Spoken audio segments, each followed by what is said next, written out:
Hello students, welcome back. This is Sukhdev sir. I hope you all are doing well at home and watching the videos regularly. Students, in the previous video, we have studied about the meaning of accounting, characteristics of accounting, as well as accounting cycle. Today, we are going to study about objectives of accounting.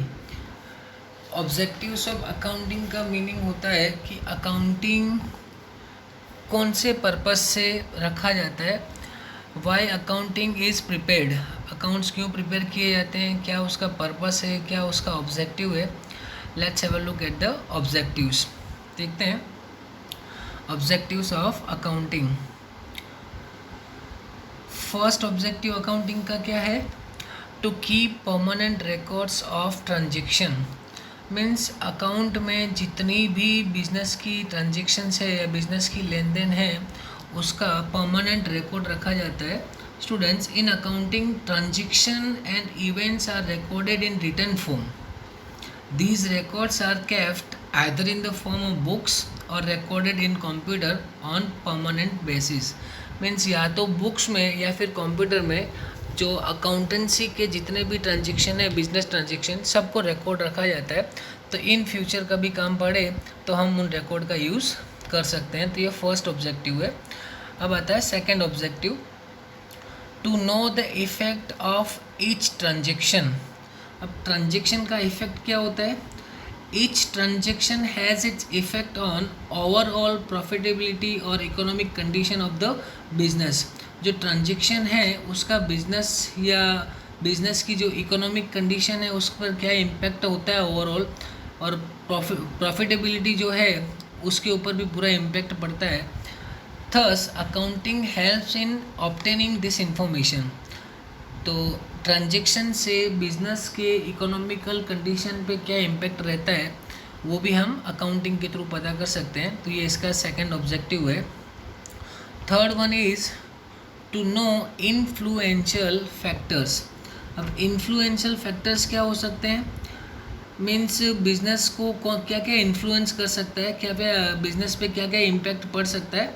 The information of factors affecting profit और loss as well as economic condition of the business can be obtained by preparing accounts. Means business का जो loss हो या profit हो उस पे जो factors हैं, अगर हर चीज़ का रिकॉर्ड होगा या फिर हर चीज़ की अकाउंटिंग की जाएगी तो फैक्टर्स को हम आइडेंटिफाई कर सकते हैं. और जो फैक्टर्स हैं जो बिज़नेस को आगे बढ़ने में काफ़ी मदद करते हैं वो सारे फैक्टर्स के बारे में इंफॉर्मेशन ले सकते हैं.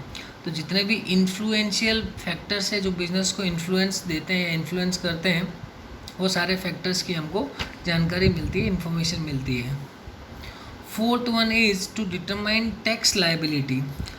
अगर अकाउंटिंग रखा जाता है या बिजनेस का सारा अकाउंट्स व्यवस्थित रहता है तो जो टैक्स की लायबिलिटी है वो भी हमको पता चलेगी.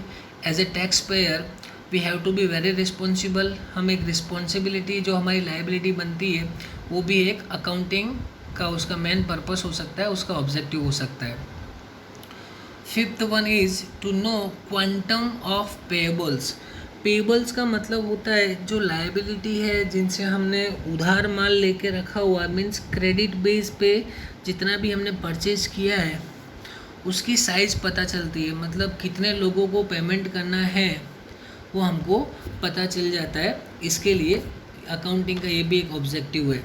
तो जिसकी वजह से क्या है, हमारी बिजनेस की जो लायबिलिटी है at the end of the year what is the quantum of liability can be ascertained from accounts होगा तो हम उसको ascertain कर सकते हैं, पता कर सकते हैं. 6 नंबर है to know the quantum of receivables. ये और की जगह ऑफ कर देना आप. To know the quantum of receivables. Receivables मतलब जिन जिन लोगों के पास से हमको कलेक्ट करना है, जो हमारे डेटर्स कस्टमर्स हैं, उन कस्टमर्स से जो क्रेडिट सेल हमने किया है उसका कितना कलेक्शन आउटस्टैंडिंग है, किस किस लोगों के पास से हमको कलेक्शन लेना है, वो सारी जानकारी हमको मिलती है. तो ये भी अकाउंटिंग का एक ऑब्जेक्टिव हो सकता है. Next, to measure profitability of business. देखो अकाउंटिंग रखी जाती है तो बिजनेस की प्रॉफिटेबिलिटी पता चलती है, मीन्स प्रॉफिट या लॉस के बारे में जानकारी मिलेगी। अगर हम अकाउंटिंग नहीं रखेंगे तो माइंड में सारी इन्फॉर्मेशन तो क्लियर रहती नहीं है। अगर कुछ भूल जाएंगे तो बिजनेस को उससे लॉस भी हो सकता है। इसकी वजह से जो है प्रॉफिटेबिलिटी को मेज़र करना हो तो भी बिजनेस में काफ़ी अकाउंटिंग इम्पोर्टेंट रोल प्ले करता है। Next, to know economic status of business. काफ़ी लंबे टाइम से from a very long time we are running business and doing well. अगर हम काफ़ी लंबे टाइम से बिज़नेस कर रहे हैं लेकिन बिज़नेस का जो है अकाउंटिंग नहीं रखते हैं तो बिज़नेस का जो हमारा बोलते हैं ना इकोनॉमिकल कंडीशन, जो स्टेटस है बिज़नेस का, उसकी जानकारी कैसे मिलेगी? तो विदाउट रिकॉर्ड तो पॉसिबल है नहीं।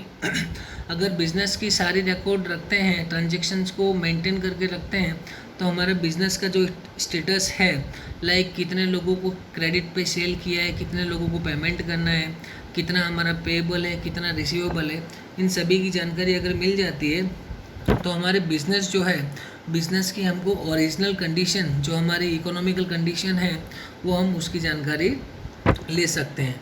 हमारे पास एसेट्स कितनी है, प्रॉपर्टी कितनी है, और प्रॉपर्टी के सामने लायबिलिटी, जो देवा बोलते हैं जिसको, पेमेंट कितने लोगों को करना बाकी है।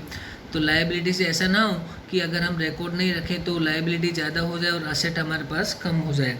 तो अगर हम अकाउंटिंग हर चीज़ का रखेंगे तो अपना जो बिज़नेस का स्टेटस है इकोनॉमिक, वो मेंटेन रहेगा और अच्छा रहेगा, जिसकी वजह से हम बिज़नेस में काफ़ी आगे जा सकते हैं और अपने बिज़नेस को एक्सपांड भी कर सकते हैं। नेक्स्ट है to detect and avoid errors and frauds. अगर हर चीज़ का अकाउंटिंग रखा जाएगा तो क्या होता है कि जितने भी एरर्स या मिस्टेक्स हम लोगों से हुई है, और कभी कभी क्या होता है कि हम जो चीज़ें नहीं चाहते हैं वो भी हो जाता है बिज़नेस में, जो हमारे कंट्रोल में नहीं होता है। काफ़ी बड़ा बिज़नेस हो, काफ़ी एम्प्लॉयज़ काम करते हो, वर्कर्स हो, लेबर्स हो, सारे सबका ध्यान रखना पड़ता है। अगर वह हमसे कोई मिस्टेक हुई हो, कोई भूल हो गई हो, या हमारे साथ कोई भी फ्रॉड हुआ है, तो अगर अकाउंटिंग उस चीज़ का रहेगा तो नेक्स्ट टाइम हम उसको फिर से दोहराएंगे नहीं। तो ये जितने भी हैं, accounting is used for these above mentioned purposes and there are several benefits due to the existence and use of accounting. Clear है? तो ये हमारे क्या थे, ऑब्जेक्टिव्स ऑफ अकाउंटिंग। चलो अब देखते हैं नेक्स्ट क्या है, एडवांटेजेस ऑफ अकाउंटिंग। अब ऑब्जेक्टिव में भी आपको ऐसा ही कुछ लग रहा होगा, सर एडवांटेजेस ही है, जितना भी अगर हम अकाउंटिंग रखें तो अच्छा ही है। अपने रूटीन लाइफ में भी देखते हैं कि अकाउंटिंग अगर हर चीज़ का रखा जाता है तो हमारी रूटीन लाइफ भी जो है एक बैलेंस्ड लाइफ की तरह काम करती है। स्टूडेंट्स, जो अकाउंटिंग एक सोशल साइंस की तरह होता है, this science is used in the entire world, सारे वर्ल्ड में इसका यूज़ किया जाता है, and it's utility discloses its advantages. देखते हैं कि इसके एडवांटेजेस में क्या क्या है, आप लोगों को भी पता चलेगा। First one is availability of accounting information. अगर हमारे पास अकाउंटिंग इन्फॉर्मेशन होगी, मतलब किसी के बारे में हमको पहले से अगर इन्फॉर्मेशन मिल जाती है और पहले से हमको जानकारी हो और इन्फॉर्मेशन हमारे पास अवेलेबल हो, तो नेक्स्ट स्टेप बोलते हैं ना, आगे का कदम बहुत सोच समझ के उठाना चाहिए। तो नेक्स्ट स्टेप उठाने से पहले हमको अगर इन्फॉर्मेशन रहती है तो हमारे लिए काफ़ी एडवांटेजियस होता है वो। सेकेंड नंबर है टू नो प्रॉफिटेबिलिटी। अगर पास्ट में हमने कुछ भूल की है जिसकी वजह से बिज़नेस को काफ़ी लॉस हुआ है, या बिज़नेस को लॉस सहन करना पड़ा है, बेयर करना पड़ा है, या किसी कस्टमर की वजह से, मान लो कि कस्टमर को हमने क्रेडिट सेल किया पर उसका जो आउटस्टैंडिंग कलेक्शन हमारा बाकी था वो नहीं मिला है, तो अगर वो हमारे अकाउंटिंग में रहेगा, हमारे ध्यान में रहेगा, तो हम नेक्स्ट टाइम से उसके ऊपर इस चीज़ का ध्यान रखेंगे और ऐसे लोगों को वापस से मतलब रिलायबल नहीं रहेंगे वो लोग। Accounting information is prepared by any owner of the business. जो कोई भी बिजनेस का जो ओनर होता है वो अकाउंटिंग हर चीज़ का रखता है। लाइक अगर मान लो कि किसी ओनर को एक बैंक से लोन ली है and he can prepare accounting information of his economic status and can obtain the loan. मान लो कि आज के ज़माने में देखो बैंक से लोन लेना बहुत मुश्किल होता है। अगर आप हर चीज़ का अकाउंट या रिकॉर्ड मेंटेन करके रखो, अकाउंट रखोगे, रिकॉर्ड मेंटेन करके रखोगे, और वो रिकॉर्ड को अगर आप बैंक के सामने रखते हो तो बैंक को आपकी जो आपका जो स्टेटस है बिजनेस का वो पता चलता है, तो जिसकी वजह से बैंक आपको लोन भी दे सकती है और आपकी मार्केट में क्रेडिट भी काफ़ी अच्छी रहती है। थर्ड नंबर है फाइनेंशियल स्टेटस। ये हमने ऑब्जेक्टिव्स में भी देख लिया था कि अगर अकाउंटिंग हमारे पास है तो हमारा जो फाइनेंशियल स्टेटस है उसकी जानकारी भी हमको अच्छे से मिल जाती है कि बिज़नेस ग्रो कर रहा है या लॉस में जा रहा है, तो अकाउंटिंग के थ्रू हम जान सकते हैं। Tax planning, valuation of business. अब इसके अंदर क्या है, टैक्स प्लानिंग में अगर हमारा बिजनेस जिस तरीके से कर रहा है तो बिजनेस की साइज़ के बारे में हमको पता चलता है। Keeping in mind quantum of transactions, मतलब जो जितने ट्रांजेक्शन्स है वो कितने बड़े हैं, what amount of tax is to be paid, कितने टैक्स हमको पे करना चाहिए आने वाले टाइम में। तो ये सारी जानकारी हमको कहाँ से मिलेगी, अकाउंटिंग से ही पता चलता है। और प्लानिंग व्यवस्थित करके रखी होगी तो ही हम सारी चीज़ें व्यवस्थित कर सकते हैं।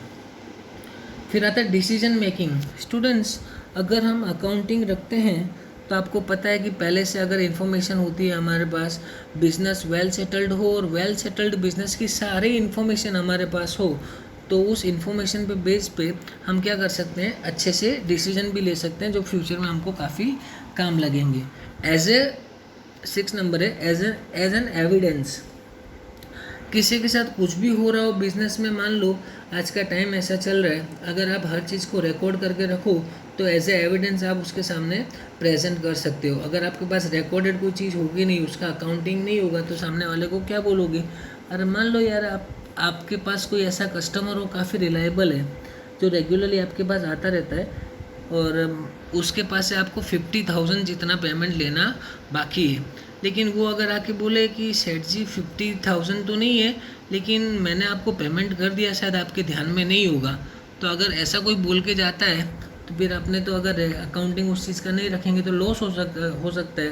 और उसके साथ अगर ज़्यादा हम डिस्प्यूट रखें तो बिज़नेस को भी काफ़ी लॉस हो सकता है। अकाउंटिंग होगा, रिकॉर्ड होगा तो हम उसको शो कर सकते हैं कि भाई ये तुम्हारा बिल है, एविडेंस के तौर पे आप चेक कर लो, आपको पता चल जाएगा।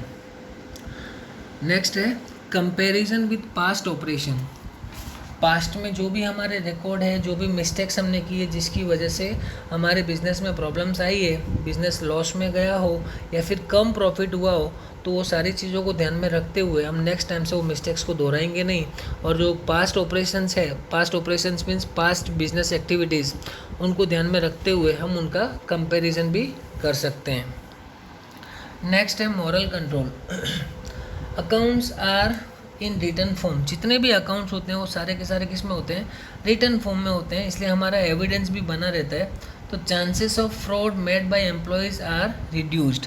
तो एम्प्लॉयज़ का जितना भी, मान लो कभी कभार क्या होता है, एम्प्लॉयज़ के मन में ग्रीड हो, लालच आ जाती है तो वो चोरी करने लगता है या फिर प्रॉपरली अकाउंट जो हिसाब किताब है उसमें घोटाला करता है, तो बिज़नेस को काफ़ी नुकसान हो सकता है। तो accounting assist to keep moral control over the employees. Moral control भी बना रहता है, एम्प्लॉयज़ के मन में डर रहता है कि हर चीज़ का अकाउंटिंग हो रहा है, तो जितना भी अगर लॉस होने की मतलब प्रोबेबिलिटी हो, पॉसिबिलिटी हो, तो वो कम हो जाती है। नेक्स्ट है करेक्टिव मेजर।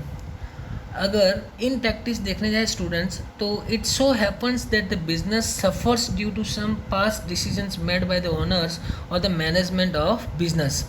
कभी कभार क्या होता है, मैनेजमेंट हो या बिजनेस का ओनर हो, उसकी वजह से काफ़ी ज़्यादा मिस्टेक्स हुई हो तो वो प्रॉब्लम्स काफ़ी फेस करनी पड़ती है। The effect of these decisions reflected in the accounts. To avoid the recurrence of such mistakes, corrective measures and necessary care is generally taken. तो करेक्टिव मेजर्स मतलब अगर पास्ट मिस्टेक्स हुई है तो उनको हम रेक्टिफाई कर सकते हैं, तो डिसीजन लेने में प्रॉब्लम नहीं होगी। ऑनर्स में भी ये चीज़ को कंसीडर करेंगे वो, और मैनेजमेंट भी फिर से उस भूल को दोहराएगा नहीं। तो स्टूडेंट्स अभी देखते हैं क्या ड्यूरेशन हुआ है, काफ़ी ज़्यादा हो गया, तो लिमिटेशंस ऑफ अकाउंटिंग जो है इसको हम नेक्स्ट वीडियो में कैरी ऑन करेंगे। आज के लिए हम इतना ही रखते हैं, एडवांटेजेस ऑफ अकाउंटिंग तक रखते हैं। I hope you have enjoyed this video and जितना भी अभी तक मैंने आपको बताया उसको रीड करते रहना, और हो सके तो स्क्रीनशॉट लेके उसको नोट डाउन भी करके रखना, ठीक है। आज के लिए इनफ है इतना, that's it for today. Keep smiling, stay home, stay soft और अपना ध्यान रखिएगा। चलो मिलते हैं नेक्स्ट वीडियो में, बाय बाय।